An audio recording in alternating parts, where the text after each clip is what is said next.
যে আমি যে ট্রেডটা নিছি সেটা কিন্তু একটা জোনের মধ্যে ছিল। এই যে জোনের মধ্যে থেকে আমি ডাউনের জন্য ট্রেডটা নিছি। কারণ কি, এখানে যে জোনটা আছে জোনটাকে মার্কেট রেসপেক্ট করবেই।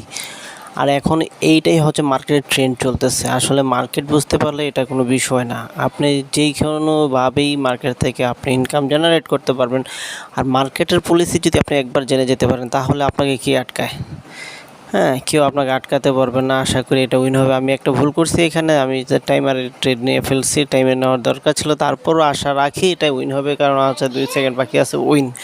তো আপনারা অবশ্যই খেয়াল রাখবেন যে আপনি যে ট্রেড নিতেছেন, ট্রেড নেওয়ার আগে আপনি কত ডলারের ট্রেড নিতেছেন, টাইমে না টাইমারে নিতেছেন, এবং কত পার্সেন্ট মার্কেটে দিতেছে সেটা দেখেই কিন্তু আপনি ট্রেড নেবেন। কারণ হচ্ছে যে 70 থেকে 75-এর মধ্যে যদি আপনি ট্রেড নেন তাহলে আপনার লস হলে $1 লস হয়ে যাবে মিনিমাম।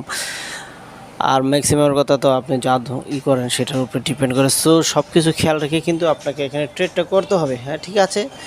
তো ভালো থাকবেন, অবশ্যই মার্কেট বোঝার চেষ্টা করেন। আমি আবার নিচে এটা ড্র করে ফেলছি যে আমি মার্কেটটা যখন নিচে এখানে চলে আসবে এই যে এইখানটাতে, তখন কিন্তু আমি এই যে যদি 50% নিচে ক্লোজ দেয় তাহলে আমি কিন্তু আপের জন্য, এখন ডাউনের জন্য আমি একটা কি করব বুঝতে পারতেছি না।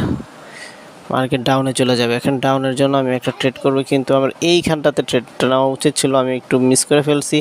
দেখা যাক এখানে কি হয়। আশা করি মার্কেটটা একবার, দুইবার, তিনবার, যেহেতু এখানে 4বার, 1 2 3 4 5বার হয়ে গেছে। সো মার্কেট এখন ডাউনে চলে আসবে। মার্কেট এখন ডাউনে চলে আসবে। আমার যে ইন্ডিকেটরটা ইউজ করতেছি দেখেন, মার্কেট ইন্ডিকেটর কিন্তু ডাউনে দেখাইতেছে আমাকে। সো মার্কেট যেভাবে দেখায় মার্কেট সেই কাজটাই করে, ঠিক আছে। ইন্ডিকেটরটা খুব ভালো কাজ করে। আপনারা চাইলে এইভাবে ইন্ডিকেটর ব্যবহার করে কিন্তু মার্কেট অ্যানালাইসিস করতে পারেন। সো এখানে দেখেন, এখানে আমি কিন্তু আরও আবার 1 মিনিটের শর্টটা নিয়েছি। এইখানে আমি একটা আবার ভুল করে ফেলছি, আমি এটা কথায় কথায় ভুলে গেছি। তবে টেনশন নাই, এটা মার্কেট আমাকে উইন দেবে। কারণ হচ্ছে এইখানে দেখেন, এই যে লেভেলটা ছিল, এসএনএল লেভেলটা ছিল বা রেজিস্ট্যান্স লেভেলটা ছিল, মার্কেট এটাকে ব্রেক করবে। যেহেতু মার্কেট এটা ব্রেক করবে সেহেতু এখানে আর কোনো আপাতত অনেক দূরে আছে। সো মার্কেটের এটা এখন ডাউনের দিকে চলে আসবে, এটা নিশ্চিত থাকে না। তাছাড়াও এখানে আর 2-1 সেকেন্ড চলে আসছে। ওকে, উইন দিয়ে দিছে। ঠিক আছে, এভাবে মার্কেট দেখে আপনারা কাজ করবেন। আশা করি আপনাদের ভালো প্রফিট হবে।